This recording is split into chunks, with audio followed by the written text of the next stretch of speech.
But as ever, we're going to go to Hillsborough tomorrow with fully fit players. So everybody who's 100%. He feels like he's found a bit of confidence and he feels in a good flow for the moment. So we just want to help him in that direction. I say it again, but it is about us. We just want to stay focused on us, on our qualities, on our energy, on our commitment to the team and to who we want to be. Ed, you've had 11 days between games. How's the break been?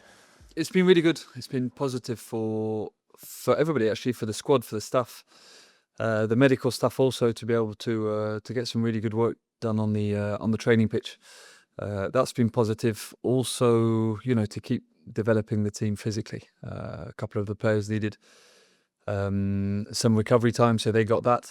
There was some good time spent with the rehab and medical team also. So no, it's been kind of a mini pre-season for us, really, in the middle of the season and all of the chaos of the championship. So it's been a good 10 or 11 days. Yeah, you're the type of coach who spent the weekend kind of a bit itchy, wishing you were playing, or quite happy sitting back and watching the others. You just take it how it is, really. You've got to make the best out of it, and so we put in some really good time on the training pitch, and all of the training sessions in terms of the focus, the commitment of the players, and the intensity that we had during the sessions was really good. And no, we then took the time to watch all of the games that took place this weekend, to watch Sheffield Wednesday, to watch our upcoming opponents as well. So we tried to maximise the time that we've had as best as possible. How are the squad injury-wise, other than the longer-term absentees? Yes, we still got the longer-term guys, who are pushing and doing all they can to get back as quick as possible. But as I said, regarding the two wingers, we're looking at that international period, either just before or just after, there or thereabouts. There were a couple of knocks and a couple of question marks still regarding tomorrow. We're going to see how this afternoon's training session goes. But as ever, we're going to go to Hillsborough tomorrow with fully fit players. So everybody who's 100%. Matty Pollock's touch and go. He twisted his ankle a few days ago, so he's just we're going to see if he can be 100% on the pitch this afternoon or not. And a couple of knocks here and there, but nothing major. How much have you used this time to tweak what's been happening so far, or do you see it as an opportunity to implement maybe like bigger ideas that you came here with on the training ground? Yeah, it's been very much to build on the basics that we put in place in the first few weeks. We'd got that base of 4 games that we had time to look back on, analyse, to look into with the players also, to get the players' feedback and to get the players' feeling on what had been done, and then to improve it as well. So no, it's really been about that, building on what had already been put in place in those first 4 weeks, and not reinventing anything, not kind of changing or revolutionising anything dramatically. It really is for us to stay stable, to stay really solid defensively. And, hopefully in the coming weeks, we're also going to see a little bit more fluidity when we do have the ball. There obviously has been a fair amount of change overall this season. How much, or what can you do to ensure that the next 2 months are just stable, drama-free, really good period where everyone's at it together? Yeah. I mean, the basic and the most important is always the results. We know that if the results are good, in the coming days now and the coming couple of weeks, then that's the best way of creating that stability and creating that calmness around the club. So that's one thing. The other thing is also making sure that we keep a team that's as stable as possible. We don't want to be chopping and changing and playing one team one day and then 3 days later changing it completely. So we want to... It's finding that balance between keeping everybody in the squad involved and busy, and also keeping a team that's stable. And then I think thirdly is actually making sure that our energy is always absolutely spot on.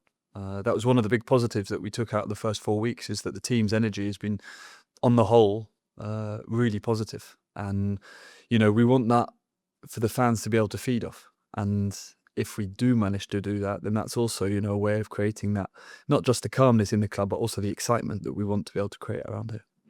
Do you look at this group of 4 games as a block? Do you have targets in mind for points total and that sort of thing? Not at all, to be honest, because the most important really is just Sheffield Wednesday tomorrow, and how we go about that, how we stay focused on ourselves, how we stay super, super professional, and we really apply ourselves to to put what we want to be our best performance so far in since I've been here anyway. So no, and then once Sheffield Wednesday's done, on the way back tomorrow evening, then we'll start to think about Saturday's game. But there's no looking ahead to a block of 2, 3, or even 4 games. Definitely not. But you do expect to need your whole squad through this period. So you say you've got lots of depth, and you'll make changes where needed. No, definitely, and it's just how to make the changes so as not to destabilize the balance in the team. And it's always that it's managing the players and their energy to make sure that we're getting the best out of everyone. And if we do need to make changes, how to do that in a way to stay balanced throughout the upcoming games. You talked before about how you use your centre forwards and the delivery needing to work for them and the runs matching the delivery and that sort of thing. The first goal at Bristol City looked like the perfect example of the synergy that you need with Luca making that run. How happy have you been with him, and how much more work is there to sync up with him and the rest of the team? Luca's been terrific. He's been one of the standout players in the past few weeks for us. He's put in 4 fantastic shifts in all 4 of the games. His physical output in the last game at Bristol was fantastic, and on top of that, he's got that quality in the final third, and especially in the box, which makes the difference between maybe drawing or winning games. So no, so long may that continue for us. He feels like he's found a bit of confidence, and he feels in a good flow for the moment. So we just want to help him in that direction.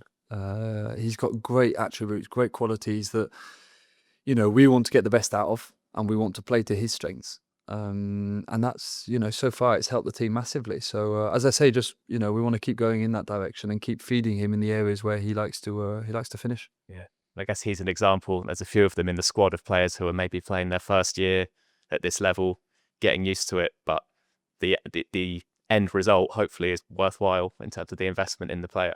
Yeah, definitely. Yeah, and it is. I spoke quite a bit in the first few days here of that balance between the collective work that we do on the training pitch, but also the individual work, and how they both go hand in hand.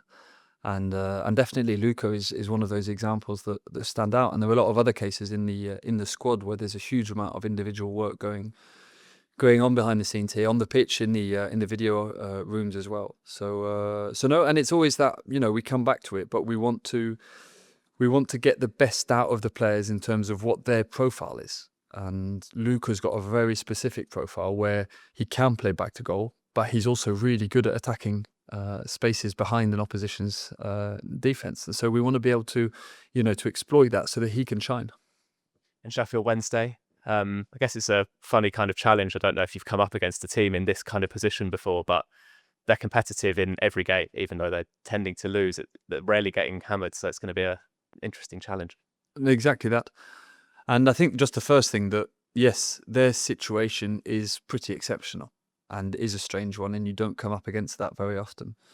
But there's, that basic thing of the respect that you have for every opposition, no matter where they are in the league table or what position they're in. As you say, they have been competitive in every game. They showed that again at Derby on Saturday. It wasn't so long ago that they came here to the Vic and picked up a point as well. So, our players are very much aware of what a difficult and tricky game tomorrow's trip to Hillsborough is going to be. And as much as we're aware of their position, their situation, I say it again, but it is about us. We just want to stay focused on us, on our qualities, on our energy, on our commitment to the team and to who we want to be. And, that is very much, or that has been the focus over the past few days. And we want that to be the focus again tomorrow. And you've got maybe that Preston game as an example of how it might look with the pitch and the style of game to fall back on, rather than what a home game might look like on a lovely surface. Yeah, we've had a couple of those games now, because Bristol away was also, it was a tricky away game as well. So those 2 games, the Preston away game and the Bristol game, we managed them well.